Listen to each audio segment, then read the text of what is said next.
Yun, oh. Good morning mga kabarangay. Ito, magang-maga ay magsisinsil. At hapon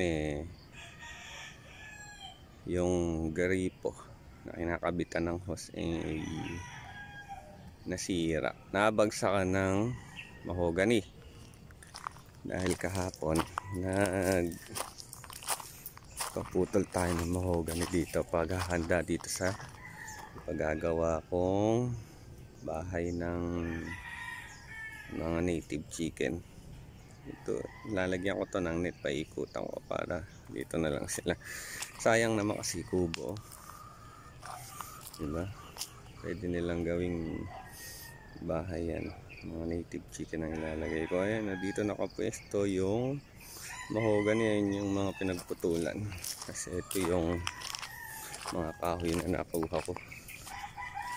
Medyo malaki-laki din yung nagastos dito. Ayan, ayan yung mga magagawing pamoste. Lalaki ng pamoste dito. Pantutukod ko lang sa bahay ng manok yan. Pero dito sa ilalagay kong poste dito is tubo. Bibili ko ng tubo. Ito lalagyan ko ng lona para yun na lang bubong niya. Iayos din to. Ayan. Ito yung mga nabili. Ito yung nakuha kong pamoste. Ito yung pamoste ko dun sa nasirang kulungan. Yan. Yun, nakapagpatis-tis din. Mga kahoy na nakuha. Ayan yung, yung mga dahon ng kalat.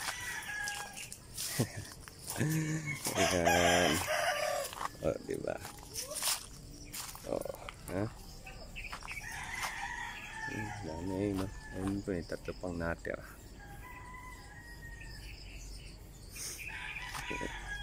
Tapos, ito. Plano ko din mag-alaga ng bibe. Ilalagay ko sa panggilid. Para may harang. Ang harang lang. Ayan. Tapos ito, meron na tong bakal kahapon, nasira pa rin. Ayun, nabagsakan sa sobrang bigat. Lalaki din kasi nung pinutol. Ayun, ang lalaki.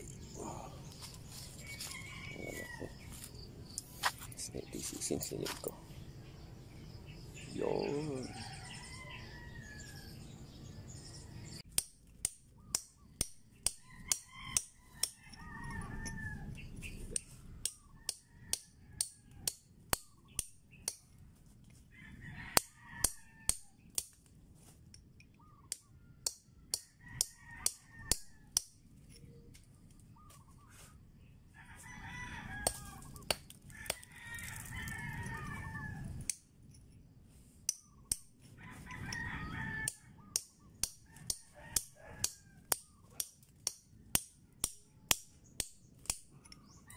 Ganyan na may puputulin mo dyan.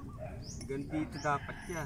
Kasi puputulin dito bago mo madugtungan puputulin dito. Tapos saka mo dudugtungan.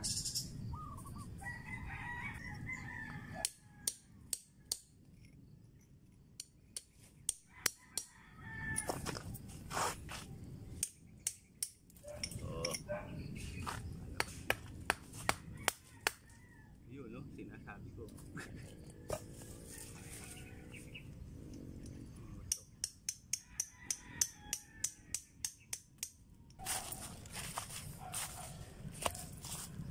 Ayan na ang resulta. Success. Tama na ba ganyan? Oo, okay na yan.